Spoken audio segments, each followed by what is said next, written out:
이 5년이라는 시간은요, 절대로 지금부터 시작하는 시간이 아닙니다. 이미 오랜 시간 동안에 준비해 놓은 것들을 펼쳐가는 시간이거든요. 네. 그렇기 때문에 우리가 5년은 굉장히 멀다, 아주 먼 미래다라고 생각하시면은 굉장히 그 미래가 생각보다 빨리 오실 수 있습니다. 메타버스란 무엇인가요? 메타버스의 선도 기업이죠. 유니티라는 기업의 존 리치 텔로가 이 질문을 가장 많이 받으실 거예요. 그분한테 많은 사람들이 문의를 합니다. 도대체 메타버스가 무엇이니까 얘기를 하면은 굉장히 간단하게 대답하세요. 비유적으로. 그러니까 디지털, 그러니까 소우주, 디지털 우주 같은 거다라고 표현을 합니다. 사람들이 굉장히 창의적인 생각을 가지고 있는데 이 창의적인 생각에 데이터 기술, 그리고 네트워크, 인공지능, 그리고 가상융합 기술이 더해지게 되면은 완전히 새로운 가상의 행성들을 이제 만들어낼 수가 있거든요. 근데 이런 가상의 행성들이 한두 개가 아니라 굉장히 많이 만들어져 왔고 앞으로 더 많이 만들어질 거죠. 그러니까 하나하나들이 행성이면은 이런 행성들이 우주를 이루고 이 우주 안에는 수많은 사람들이 오가면서 사는 세계다라고 이제 존 리치 텔러가 언급을 하는 것입니다. 그런 의미에서는 이제 소우주라고 표현을 했고 거기에 제가 조금 더 이제 설명을 조금 더 부연드리자면은 가상과 현실의 어떤 경계의 소멸이라고 좀 보거든요. 가상 공간은 단순히 돈을 쓸어가는 공간이 아니라 돈을 벌러가는 공간이기도 하거든요. 로블록스에서 초등학생들도 게임을 만들어서 팔기도 하고 네. 제페토에서 아이템도 만들어 팔기도 하고 그러니까 생산을 하기 때문에 일과 소비가 맞물렸기 때문에 새로운 공간이 되는 거죠.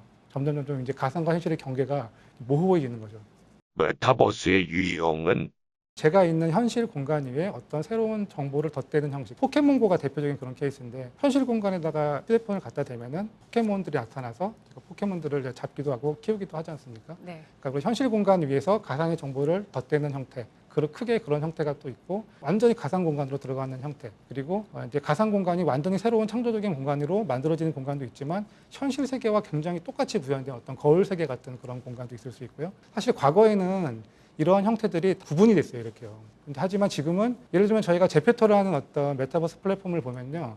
제페토 안에서 제가 만든 아바타와 함께 AR 카메라로 찍어서 같이 이제 놀 수도 있고 영상을 촬영할 수도 있거든요. 그러면 이제 증강현실 기능도 있고 그리고 제가 제페토 안에서 사용하는 모든 데이터들이 라이프 로깅 데이터로 다 기록이 남기 때문에 라이프 로깅 형태도 있을 수가 있고 완전히 거기에 새로운 공간도 있거든요. 전혀 다른 새로운 공간도 만들어지기 때문에 버추얼 월드도 있고 그리고 뭐 제페토 안에 현실과 똑같은 한강 공원도 만들 수 있지 않습니까? 네. 그러면 마치 이제 미러월드 같은 세상도 있거든요. 거울 세계. 그러니까 이제 하나의 형태가 아니라 완전히 형태들이 융복합되면서 이제 구현이 되기 때문에 이제 새로운 세상을 어떻게 하나로만 구현되는 게 아니라 어떻게 하면 잘 이것들을 조합할 것인가, 네. 만들 것인가, 융합을 시킬 것인가가 굉장히 중요해졌죠.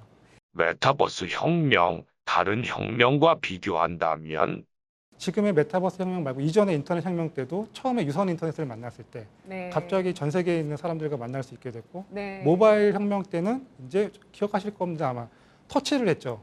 뭔가를 제어하는 방식들이 터치라는 방식을 통해 사람들이 너무나 놀라워 있고 그 앱스토어라는 세계에 들어갔을 때 또 한 번 놀라게 됐죠. 메타버스도 이런 측면에서 새로운 변곡점들이 됩니다. 예를 들면 여태까지 우리는 기기들을 대부분 다 모바일 기기들을 들고 다니거나 유선 기기들, 고정된 기기들도 썼지만 이제 메타버스 시대에는 저희는 기기들을 착용하게 되거든요. 네. 이제 완전히 웨어러블의 시대로 또 들어가게 되고 그걸 통해서 완전히 새로운 또 경험을 하게 되고요. 그러니까 이제 여러 면에서 완전 이런 변곡점들을 만나기 때문에 혁명이라고 또 얘기를 할 수가 있고 단 하나의 범용 기술이 아니라 이제 그 네트워크라는 강력한 5G라는 네트워크 그리고 이제 데이터 테크놀로지라는 범용 기술 그리고 AI라는 범용 기술 그리고 익스텐디드 리얼리티라는 범용 기술들이 복합 적용이 되기 때문에 이 파급 효과가 뭐 하나의 기술만으로도 지금 사회를 바꾸는 기술들인데 이것들이 네. 완전히 결합되어 있는 총체거든요. 일상생활 속 메타버스는 메타버스가 다 이제 생활 속으로 들어오고 있죠. 학교를 다니는데 입학식도 하고 축제도 하고 이제 수업도 하고요. 기업들은 채용 공고를 내고 채용 설명회 하고 실제 사람을 뽑고 메타버스 안에서 면접을 보는 기업도 네. 있습니다.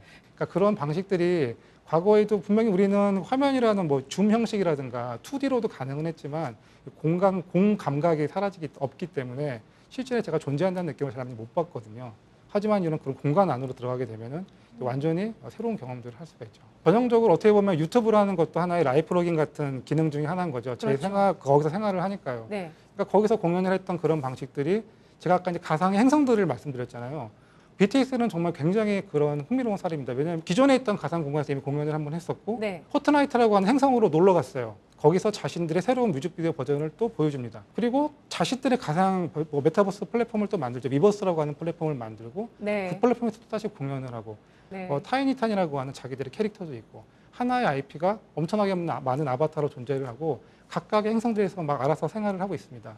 어떻게 보면 저는 그 BTS가 굉장히 메타버스를 굉장히 활용을 잘하는 그룹이라고 생각을 하거든요. 이 밖에 어떤 기업과 어떤 산업을 봐야 되는가? 메타버스가 여러 또 관련 산업에 미치는 영향력을 좀 알아볼까요?